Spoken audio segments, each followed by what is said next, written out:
बड़े कमाल की बात है। सुन लीजिए बाइबिल में क्या लिखा है। लूका और नंबर 43, 44, 45, 46, 47, 48, फिर उसके बाद 54, 55 और 56 तक इसमें जो लिखा है बहुत ही बेढंगा ढंग से मैं आपको पढ़ के सुना देता हूँ। तो लूका और नंबर 43 से मैं आरंभ करता हूँ, शुरुआत करता हूँ। तो इसमें लिखा है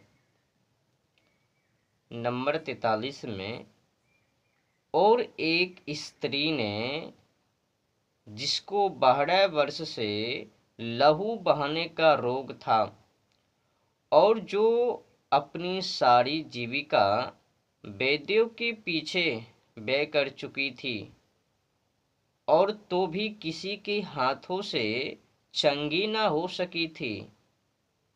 तो फिर आगे 44 नंबर में लिखता है कि पीछे से आकर उसके वस्त्र के आंचल को छुआ, माने उस स्त्री ने यीशु के पीछे से आकर छू ली। तो पीछे से आकर उसके वस्त्र के आंचल को छुआ और तुरंत उसका लहू बहना थम गया। तो बड़े कमाल की बात है। वस्त्र को छूने मात्र से ही लहू बहाने की समस्याओं का समाधान हो लिया। उस स्त्री ने यीशु के वस्त्र पीछे से छू लिया और लहू बहाना बंद हो लिया। तो फिर 45 नंबर में लिखता है, इस पर यीशु ने कहा, मुझे किसने छुआ? अब समझ में नहीं आता। बड़े बेढंगा की बात है। जब वस्त्र को छुआ उनको पता ही नहीं चला। जब वो बार बार ऐसा उपदेश करता है, मुर्दे जिलाए जाते हैं, कोढ़ी शुद्ध किए जाते हैं, लंगड़े चलते फिरते हैं, गूंगे को बुलाते हैं, बहरक को सुनाते हैं, तो फिर वस्त्र को पीछे से किसने छुआ ये भी जान लेना चाहिए। बड़े अचंभा की बात है। जब मरे हुए मुर्दे में फिर से आत्मा को डालता है, जीव को डालता है, तो फिर ये समर्थ उनमें क्यों नहीं जानने की कि मेरे वस्त्रों को किसने छुआ? भाई साहब, ये बेढंगा की बात है। ये जो वचन है, लिखावट है, बड़े पोप जी के द्वारा अपने दुकान को चलाने के लिए ऐसा बेढंगा बाइबिल में ऐड कर दिया। एक आपको पता होगा, एक पोप जी, पास्टर जी अभी अभी पंजाब में यौन शोषण के मामले में धड़ा लिया।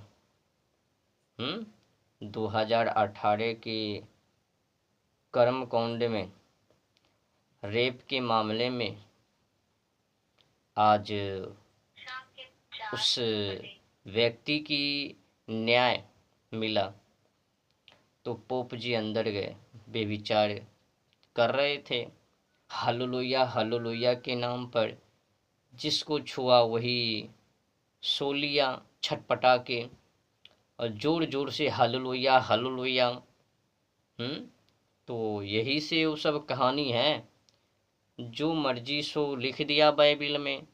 अब कोई पूछवे कहाँ लिखा है, तो फिर वो जवाब देवे बाइबिल में लिखा है। तो बाइबिल में किसने ऐड किया? तो पास्टर जी ने, पोप जी ने बेढंगा रूपों से बाइबिल में ऐड करके अपने दुकान को चला रहे हैं। अब देखो ना, अब किसने यीशु के वस्त्र छुए, अब यीशु को पते नहीं है, पर मुर्दे जिलाए जाते हैं, कोढ़ी शुद्ध किए जाते हैं, लंगड़े चलते फिरते हैं, गूंगे बोलते हैं, बहरे सुनते हैं। ये सब समर्थ जब उनमें है तो फिर जानने की समर्थ उनमें क्यों नहीं?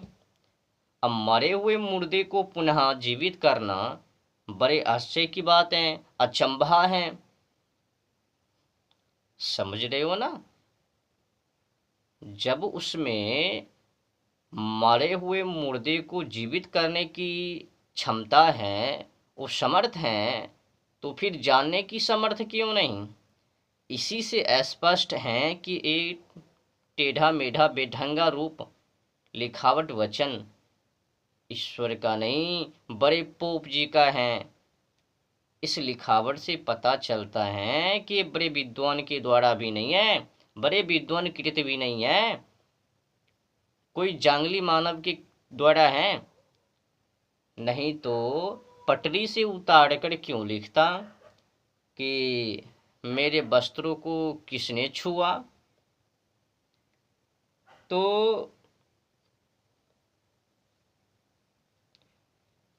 जब सब मुकरने लगे तो पतरस और उसके साथियों ने कहा कि हे स्वामी, तुझे तो भीड़ दबा रही है और तुझ पर गिरी पड़ती है। फिर 46 नंबर में लिखता है, परंतु यीशु ने कहा, किसी ने मुझे छुआ है। अब देखो, किसी ने छुआ है, फिर से वही बात, वही वाली बात, किसी ने छुआ। अगर मैं विशेष करके टिप्पणी करूं तो क्रिश्चियन लोग टूट पड़े, वो कहावे देखो देखो क्या क्या बोल रहे हैं। तो किसी ने मुझे छुआ है, अब जानने की समर्थ नहीं है, पर मरे हुए मुर्दे को जिलाने की समर्थ है उनमें, अचंभा है। क्योंकि मैंने जान लिया है कि मुझमें में से समर्थ निकले, मुझमें में से समर्थ निकली है। ये जरूर जान लिया कि मेरे शरीर में से समर्थ निकली है, पर किसने छुआ वो नहीं जानी अभी तक। तो फिर 47 नंबर में लिखता है, जब स्त्री ने देखा कि मैं छिप नहीं सकती तब कांपती हुई आई। मतलब ऐसा लिखता है ताकि लोगों को लगे ये हकीकत में है, तो डरा करके लिख दिया, लोगों को ऐसा महसूस होवे कि सही में वो डर के मारे कांपती हुई वो स्त्री महिलाएं उनके सम्मुख, हाँ जी, छिप नहीं सकती कांपती हुई आई और उसके पांव पर गिरकर सब लोगों के सामने बताया कि मैंने किस कारण से तुझे छुआ। मतलब सच्चाई उस महिला ने तो उनको बता दिया, पर यीशु को जानने की समर्थ नहीं कि मेरे वस्त्रों को पीछे से किसने छुआ। और ये जो कांपती हुई और पैर पर गिरना, यह कल्पित है भाई। कांपने की क्या जरूरत है भाई? छुआ तो डायरेक्ट बता देवे, पर कांपने, पैर पर गिरने, कारण बताना, इससे आपको लगता है ना कल्पित है। तो कांपती हुई उनके पैरों पर गिरना ये एकदम कल्पित है। तो फिर और क्योंकर तुरंत चंगी हो गई। तो 48 नंबर में फिर लिखता है कि उसने उसे कहा, बेटी तेरे विश्वास ने तुझे चंगा किया है, कुशल से चली जा। अब कह रहा है कि बेटी तेरे तेरे विश्वास ने तुझे चंगा किया, माने वो जो महिला हैं और उनका जो विश्वास है उसने उनको ठीक किया। देख लिया कारनामा। तो फिर इसी लूका और नंबर 54, 55, 56 इसमें देखिए क्या लिखा है। तो नंबर 54 इसमें लिखा है, परंतु उसने उसका हाथ पकड़ा और पुकार कर कहा कि हे लड़की उठ, तब उसके प्राण फिर आए। अब समझ लीजिए, मरे हुए व्यक्ति को पुनः जीवित करना बड़े अचंभे की बात है। भाई साहब, पहला नंबर तो एक बार अगर किसी मानव के व्यक्ति के आत्मा निकल जावे, यानी जीव निकल जावे, तो वो पुनः जीवित ना हो पावे। पूछो क्यों? अब वो शरीर जर्जर हो चुकी, मर चुकी है, शरीर में जितने कीटाणु हैं वो खत्म हो चुकी है, तो उसमें पुनः प्राण को डालना, पुनः जीवित करना, ये महाघोर महाघोर कल्पित बातें हैं। तो तब उसके प्राण फिर आए, तो प्राण आने जाने की जो समस्या है एक कल्पित है, पोप जी का एजेंडा है, ताकि मैं इस वचनों के माध्यम से अपनी दुकान को चला सकूं, तो अधिक दिनों तक मेरे दुकान चल सके, तो उसके के लिए पोप जी ने ऐसा वचन बाइबिल में डाल दिया। ये ईश्वरकृत, यहाँ तक कि बड़े विद्वान कृत भी ये वचन लिखावट नहीं है। और वह तुरंत उठी, फिर उसने आज्ञा दी कि उसे कुछ खाने को दिया जाए।